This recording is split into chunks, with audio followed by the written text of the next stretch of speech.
Hello everyone, good morning. কেমন আছো সবাই? আই হোপ সবাই খুব ভালো আছো, সুস্থ আছো।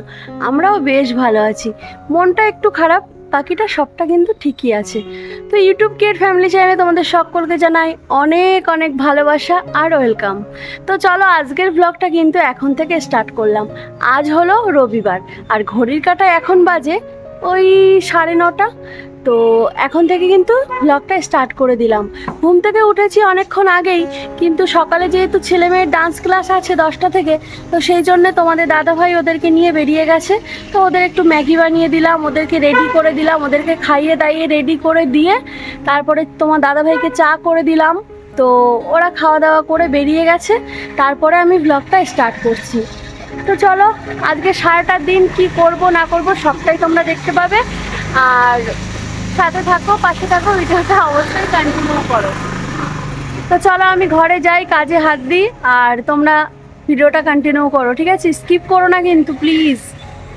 হ্যালো এভরিওয়ান, আমি অনু। আমার নতুন আরেকটি ব্লগে তোমাদের সকলকে জানাই অনেক অনেক ভালোবাসা। তো কাছে দূরে যে যেখান থেকে দেখছো তোমরা সবাই সাথে থেকো, পাশে থেকো। তোমাদের সবাইকে নিয়ে কিন্তু ব্লগটা স্টার্ট করে দিয়েছি সকাল থেকেই। তো ঘরে চলে এসেছি, ঘরে এসেই চাল ধুয়ে নিচ্ছি ভাত বসাবো বলে। আর আমার গলাটা একটু বসে গেছে, প্লিজ কেউ কিছু মনে করো না। সাউন্ডটা খুব একটা হয়তো ভালো ক্লিয়ার সাউন্ড আসবে না, কারণ আমার ঠান্ডা লেগেছে প্রচণ্ড পরিমাণে। আজ হলো সানডে, মানে রবিবার। আজকে আমাদের ছুটির দিন, আর ছুটির দিন মানেই কিছু একটা স্পেশাল তো হবেই। তো সেই কারণেই তাড়াতাড়ি করে ভাত বসিয়ে দিচ্ছি। আর ঘড়ির কাঁটায় এখন বাজে হচ্ছে 10:30। খুব কিন্তু বেলা হয়নি। ছেলে মেয়ে ডান্সে চলে গেছে, তোমাদের শুরুতেই বলেছি। বাড়ি এখন ফাঁকা, কোনো জ্বালাতন নেই, ওরা এখন দুষ্টুমিও করবে না, কোনো ডিস্টার্বও করবে না। তো সেই পাকে ঝটপট করে রান্নাটা বসিয়ে দিচ্ছি। তো চালটা ধুয়ে নিয়েছি, আর এখন গ্যাসটাও ধরিয়ে দিয়ে ভাতটা বসিয়ে দিচ্ছি। তো এক হাতে ফোন আর আরেক হাতে ভাতের হাঁড়ি, যার কারণে একটু প্রবলেম হচ্ছে। প্লিজ কিছু মনে না করে মানিয়ে নেওয়ার চেষ্টা করো। তো ভাতটা তো বসিয়ে দিয়েছি, ভাতটা বসে গেছে। ওইদিকে ভাই কিন্তু সবজি কাটতেও বসে গেছে। সবজি বলতে আজকে সেরকম কিছুই সবজি হবে না, উচ্ছে আলু ভাজা করব, আর মাটন হবে, চিকেনও হবে। কারণ ওই যে ভাই চিকেন খায় না, ভাই মাটন খায় না, দাদাও মাটন খায় না, আর আমরা 4-5 জন মাটন খাবো। আর দাদা আর ভাই ওরা হচ্ছে চিকেন খাবে, সেই জন্য দুরকমই হবে। আর জানো তো সকালবেলায় তোমাদের দাদাভাই একটা কাজে বেরিয়ে গেছে, তো সেই কারণে ভাইকে পাঠিয়েছিলাম মাটন আনতে। ভাই মাটনটা নিয়ে এসেছে। তো অনেকক্ষণ প্যাকেটের মধ্যে ছিল, কারণ আমি এদিকে কাজ করছিলাম। তো ভাবলাম যে না, অনেকটা সময় হয়ে গেছে, এবার নামিয়ে নিই। সেই জন্যে প্লেটে বেড়ে ফেলেছি, ওটাকে বেছে পরিষ্কার করব। তার আগে ভাবলাম যে না, একটু চাটা খেয়ে নিই, কারণ চা না খেলে মাইন্ডটা ফ্রেশ হবে না। তো সরি, আমি চা খাবো না, এটা মায়ের জন্যে আর ভাইয়ের জন্যে। আর দাদাকেও চা দিয়ে এসেছি, দাদা চা খেয়েছে। আর আমি কিন্তু ডিম সেদ্ধ খাবো, মায়ের জন্য একটা ডিম সেদ্ধ আছে, মাকে পরে দেবো। আমি একটা ডিম সেদ্ধই খাবো সকালে। তো দেখো মাটন টাটন ধুয়ে পুরো সাফ সাফাই করে পরিষ্কার পরিচ্ছন্ন করে কমপ্লিট করে ফেলেছি, আর বসিয়েও দিয়েছি।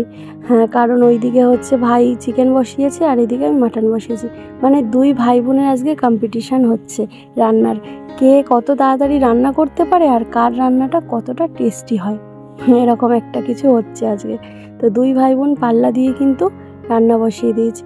ভাইয়ের রান্নাটা অবশ্য আমার আগেই হবে, কারণ ভাই আমার আগেই বসিয়েছে। আর চিকেনটা কষছে সেটা তোমরা দেখতেই পাচ্ছ।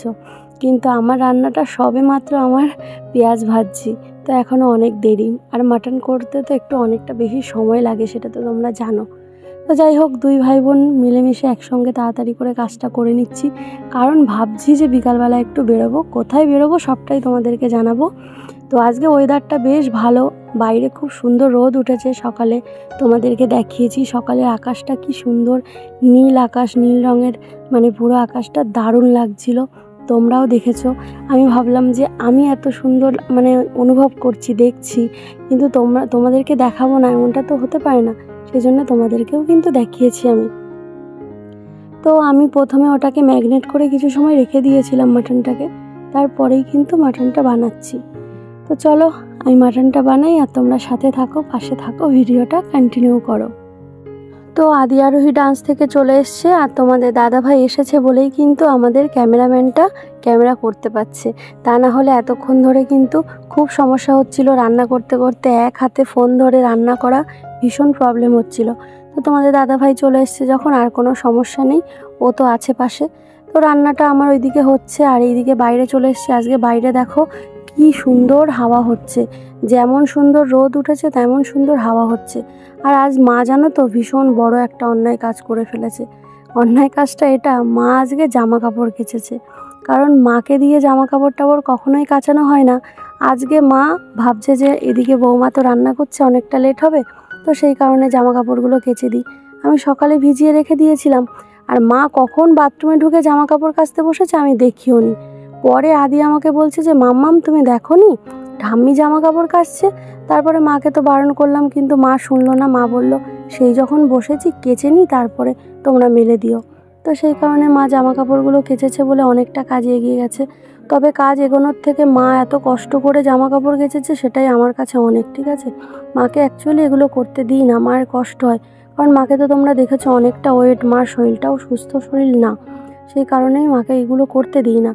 তো এই যে এত সুন্দর রোদ বেরিয়েছিল বলে বাইরে একটু বালিশ দুটো রোদে দিয়েছিলাম আর ওই কিছু গরম মশলা, গোটা গরম মশলা রোদে দিয়েছিলাম ওগুলোকে গুঁড়ো করব বলে। তারপরে এই যে দেখো জামা কাপড় মেলা তো হয়ে গেছে তোমাদের দাদাভাইয়ের। এইদিকে পিছনে একটু বাগানের দিকে চলে এসেছি। ভাইকে দেখতে পাচ্ছ ওই যে দেখো বাগানের মধ্যে জঙ্গলের মধ্যে কি করছে। তো কি করছে সেটা তোমাদেরকে অবশ্যই আমি বলছি। কোথায় যাচ্ছে দেখো তো, যেও না, আমার নিজেরই ভয় লাগছে। কোন জায়গা দিয়ে যাব? এ ভাই এ দেখো এর মধ্যে আলতা আলতা মতন কালার, কি সুন্দর। কোথায় যাচ্ছে? কোনো ভয় ডর কিচ্ছু নেই। ভয় তো করে কিছু খাওয়ার জন্য দেখি হচ্ছে। আরে যেও না।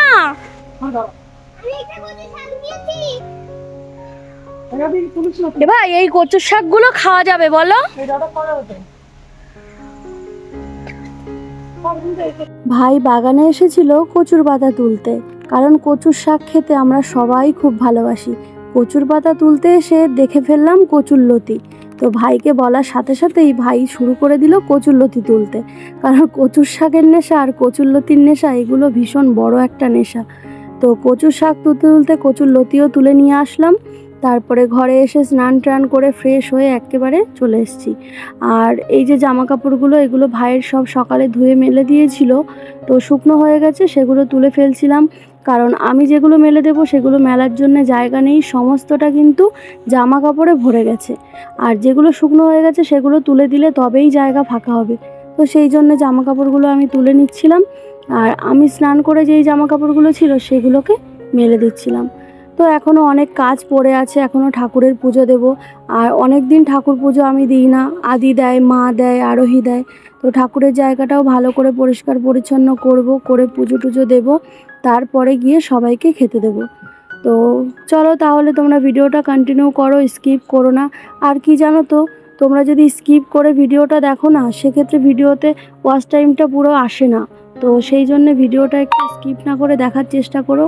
যদি আমার পরিবারকে ভালোবাসো তাহলে স্কিপ না করে পুরোটা দেখো, তাহলেই আমার একটু উপকার হবে। তো তোমাদের সাপোর্ট ছাড়া কখনোই কিন্তু আমি এগিয়ে যেতে পারবো না, ঠিক আছে? সেই জন্য একটু সাপোর্ট করো, পাশে থাকো। প্রত্যেকটা মানুষের সফলতার পিছনে কিন্তু তোমাদের মতন মানুষেরই অবদান থাকে। এই যে আজকে বড় বড় কত ইউটিউবাররা আছে, কাদের জন্য ওপরে উঠেছে, কাদের জন্য এত বড় হয়েছে, এত বড় ইউটিউবার হতে পেরেছে, তোমাদের মতন মানুষদের জন্যই কিন্তু, তোমাদের ভালোবাসা, তোমাদের সাপোর্টেই কিন্তু আজকে তারা বড় ইউটিউবার হয়েছে। হ্যাঁ, আমরা এখনও ছোট, আমরা ইউটিউবারও না বললেই চলে। তো তোমরা প্লিজ একটু পাশে থেকো, সাপোর্ট করো, তাহলেই বেশি খুশি হব। তো আমার জামা কাপড় টাপড় সব মেলে দেওয়া হয়ে গেল। এই যে মায়ের দুটো ব্যাগ ধুয়ে দিলাম, মা জামা কাপড় নিয়ে এসেছিলো তো ওগুলো নোংরা হয়েছিল বলে ধুয়ে পরিষ্কার করে দিলাম। তো এই যে আজকে রান্না হয়েছে মাটন। তো তোমরা তো জানো মাটন রান্না হয়েছে, তোমাদেরকে শুরুতেই বলেছি। তো সেই জন্য এখন সবার জন্য ভাত বেড়ে ফেলেছি। ভাত বেড়ে খেতে দিয়ে দিয়েছি। মা ওইদিকে টেবিলে খেতে বসে গেছে আর আমি এখানে সবার জন্য খাবারটা বাড়ছি। আর হ্যাঁ, ঠাকুরের পুজোটা কিন্তু অনেকক্ষণ হয়েছে দেয়া হয়ে গেছে, সেটা আমার মনে ছিল না। আর ঠাকুরের পুজো দেওয়ার সময় ভিডিওটাও শ্যুট করা হয়নি, কারণ অলরেডি এখন বাজে হচ্ছে 3টে। তো 3টের সময় খাওয়া দাওয়া করছি আমরা, তো লেট হয়ে গেছে বলে অত কিছু শ্যুট করে পারিনি, তো প্লিজ কিছু মনে করো না। তো এবার আমি খেতে বসে গেছি সবাইকে খেতে দিয়ে। আর প্রথমে ছিল হচ্ছে উচ্ছে আলু ভাজা, তো সেটা দিয়েই খাচ্ছিলাম, তারপরে মাটনটা দিয়ে খাবো। আর অনেক দিন পরেই হয়েছে, গরিবের ঘরে কি আর করব বলো, নুন আনতে পান্তা ফুরোয়, অনেক কষ্ট করেই সংসারটা চালাতে হয়। তো এই মানে পেটের দায়েই কিন্তু আমরা এত দূরে বাইরে এসে পড়ে আছি। তো সব সময় ভালো মন্দ খাওয়ার মতো পরিস্থিতি আমাদের থাকে না যে সব সময় মাটন এনে খাবো, সেই পরিস্থিতি আমাদের থাকে না। সেই কারণেই মানে এই মনে হয় 6-7 মাস পরেই আজকে মাটন আনা হলো। সেই বাড়িতে গেছিলাম নভেম্বরে, তখন বর্দা এনেছিল, তখন খেয়েছিলাম। আর এই 6 মাস পরে আজকে, 6 মাস কেন তার বেশিই হবে, 7-8 মাস হবে, 7-8 মাস পরে কিন্তু আজকে মাটন আনলো, তাই খাচ্ছি। আর তোমরা তো আমাকে ব্লগে দেখছো, তোমরা একদিনও দেখেছো মাটন খেতে? কি করব বলো, তোমাদের দাদা ভাই ওই একজনের ওপরে, আর আমি কত টাকাই বা রোজগার করি, সামান্য পয়সা ইনকাম করি। কেরালার বুকে কত খরচা 2024 সালের জামানায়, তোমরা তো সেটা ভালোই জানো। দুজন মানুষ আয় করেও মাটন খাওয়ার মতো পরিস্থিতি আমাদের মতন গরিব ঘরের মানুষের হয় না। তো সেই কারণেই এই এতদিন পরে আনলো, আর মা এসছে সেই কারণেই কিন্তু এনেছে।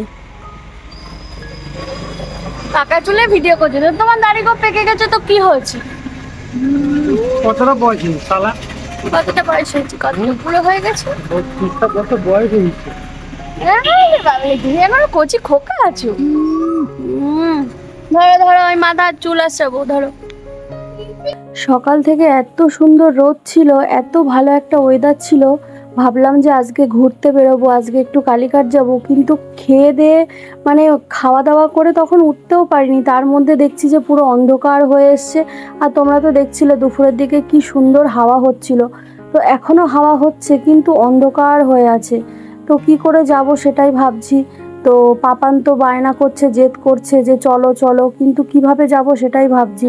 জানি না আজকে যাওয়া হবে কিনা। পাপাকে বলছি যে যদি বৃষ্টি হয়, বৃষ্টি মানে এক ফসলা বৃষ্টি হয়ে গেলে তারপরে আবার ওয়েদারটা ঠিক হয়ে যাবে, আকাশটা পরিষ্কার হয়ে যাবে। তো এখন দেখি, যদি ওয়েদারটা ঠিক হয় তাহলে হয়তো যাব। তো মনে হয় না যেতে পারবো, যত সময় যাচ্ছে তত অন্ধকার হয়ে আসছে। আজকে আর আমাদের ঘুরতে যাওয়া হলো না, জানো তো। ভাবছিলাম যে আমরা সবাই মিলে একটু কালীঘাট যাব, কিন্তু আকাশের যা ওয়েদার।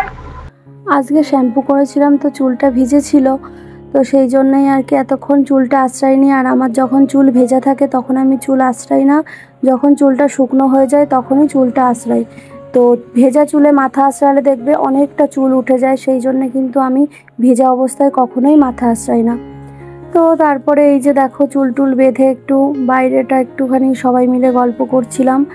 আর বাবান তো ওদিকে রাগ করছিল আমার ওপরে, আর ভাই ওপরে ব্যালকানিতে বসে আছে। আর বাবানকে বলছিলাম যাওয়া হবে না, তো সেই কারণে বাবান প্রচণ্ড কেমন করছিল, দেখো মুখটুকগুলো কেমন করছে। আর আমি ওকে বোঝাচ্ছিলাম যে কিভাবে যাব, তো কিছুতেই বাবান শুনছিল না। ওর তো প্রচণ্ড পরিমাণে রাগ হয়ে গেল, দেখো একটু অবস্থাটা কি করছে, রাগ করে ঘরে চলে যাচ্ছে। তো যাই হোক বন্ধুরা, আজকের ব্লগটা এখানেই শেষ করছি। সবাই ভালো থেকো, সুস্থ থেকো, দেখা হবে আগামীকাল আবার নতুন আরেকটা ব্লগে। ততক্ষণের মতন সবাইকে টাটা।